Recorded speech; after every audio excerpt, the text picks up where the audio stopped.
నవరత్నాలు పేదలందరికీ ఇళ్లు. గత ప్రభుత్వం తెచ్చిన ఈ పథకంలో అక్రమాలు ఫుల్, గృహాలు నిల్. అడుగడుగున అక్రమాలతో పేదల సొంతింటి కలను కూల్చేశారు. జగన్ సొంత నియోజకవర్గం పులివెందులలోనే 7,000 ఇళ్ల నిర్మాణాలకు భూమి పూజ చేసిన ఒక్కటంటే ఒక్కటి కూడా పూర్తి కాలేదు. బిల్లులు చేసుకుని కోట్లు కూడేశారు. హౌసింగ్ స్కామ్పై కూటమి ప్రభుత్వం అక్రమాలపై విజిలెన్స్ వేసిన చర్యలు మొక్కుబడిగానే ఉన్నాయన్న గుసగుసలు వినిపిస్తున్నాయి. చిన్న చేపలను పట్టుకున్న పెద్ద తిమింగలాలను వదిలేశారన్న విమర్శలు వెల్లువెత్తుతున్నాయి. మరిన్ని వివరాలు మా ప్రతినిధి శ్యామ్ గ్రౌండ్ రిపోర్ట్ ద్వారా అందిస్తారు.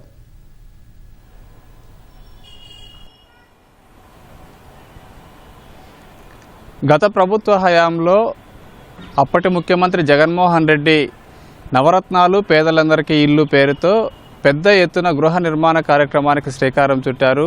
రాష్ట్ర వ్యాప్తంగా జగనన్న లేఅవుట్లు వేశారు. కడప జిల్లాలో కూడా చాలా చోట్ల జగనన్న లేఅవుట్లు వేశారు.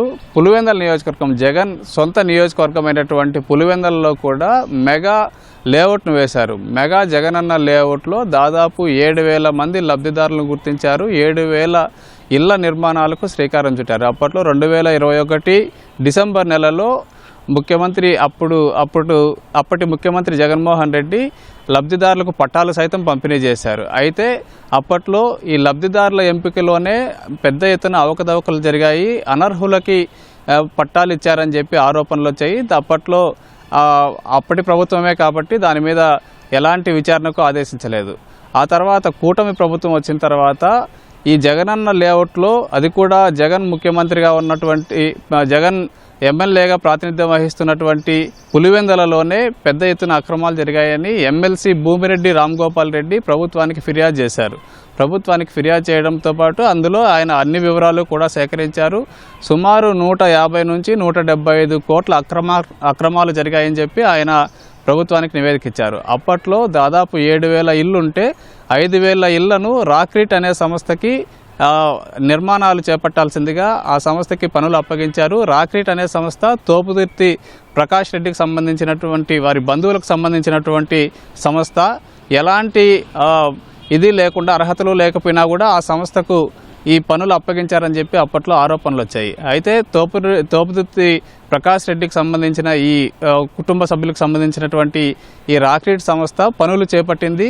అయితే చాలా వరకు దాదాపు 5,000 ఇళ్లు నిర్మించాల్సి ఉండగా 5,000లో ఒక్కటి కూడా పూర్తి కాలేదు. చాలా వరకు పునాదుల స్థాయిలోనే చాలా వరకు మిగిలిపోయాయి. కొన్ని గోడల వరకు నిర్మాణాలు జరిగాయి, మరికొన్ని స్లాబుల వరకు నిర్మాణాలు జరిగాయి. అయితే ఒక్క ఇంటిని కూడా రాక్రీట్ సంస్థ పూర్తి చేయలేదు. అయితే పూర్తి చేయకుండానే మొత్తం బిల్లులన్నీ కూడా డ్రా చేసినట్లుగా అప్పట్లో ఆరోపణలు వచ్చాయి. అయితే దీనికి సంబంధించి అప్పట్లో ఎలాంటి విచారణ జరగలేదు. అయితే ఈ ఎమ్మెల్సీ రామ్గోపాల్ రెడ్డి ఇచ్చిన ఫిర్యాదు మేరకు కూటమి ప్రభుత్వం దీని మీద విచారణ చేయాల్సిందిగా విజిలెన్స్ అధికారులను ఆదేశించింది. అయితే విజిలెన్స్ అధికారులు దీని మీద విచారణ చేపట్టారు.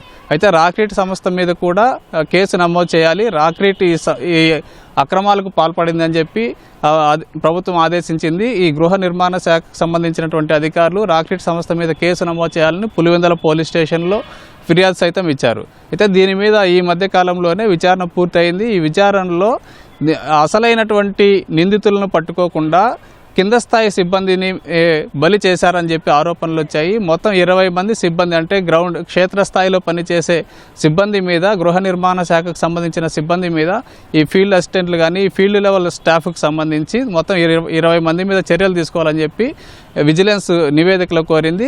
అయితే బిల్లులు ఎవరైతే మంజూరు చేయడానికి సహకరించారో, అప్పట్లో జిల్లా స్థాయి అధికారులు, 2 అధికారులు బిల్లులు మంజూరు చేయడానికి సహకరించినట్లుగా ఆరోపణలు వచ్చాయి. ఆ 2 పేర్లు లేకపోవడం అనేది ఆశ్చర్యానికి, విస్మయానికి గురి చేస్తుంది. ఆ 2 అధికారులు ప్రస్తుతం విజయవాడలో రాష్ట్ర గృహ నిర్మాణ శాఖలో కీలక పదవుల్లో ఉన్నారు. వారి పేర్లు లేకపోవడం, కింది స్థాయి వాళ్ళను బలి చేయడం ఏంటి అనేది ప్రస్తుతం చర్చనీయాంశమైంది. ఇది కాకుండా ఎవరైతే అనర్హులు ఉన్నారో, ఈ లబ్ధిదారులలో అనర్హులు దాదాపు 2,000 మంది అనర్హులు ఉన్నారు. వారిని గుర్తించే పనిలో కూడా అలసత్వం వహించారని చెప్పి ఆరోపణలు ఉన్నాయి. వారిని కూడా గుర్తించాలి. మొత్తానికైతే దీనికి సంబంధించి గత ముఖ్యమంత్రి జగన్మోహన్ రెడ్డి హయాంలో జరిగినటువంటి ఈ స్కామ్కు సంబంధించి పూర్తి స్థాయిలో సమగ్రమైనటువంటి విచారణ జరపాలన్నటువంటి డిమాండ్లు కూడా వ్యక్తమవుతున్నాయి. కెమెరామెన్ జగదీష్తో Shyam, ETV news, Kadapa. Over to studio. Right, ధన్యవాదాలు శ్యామ్.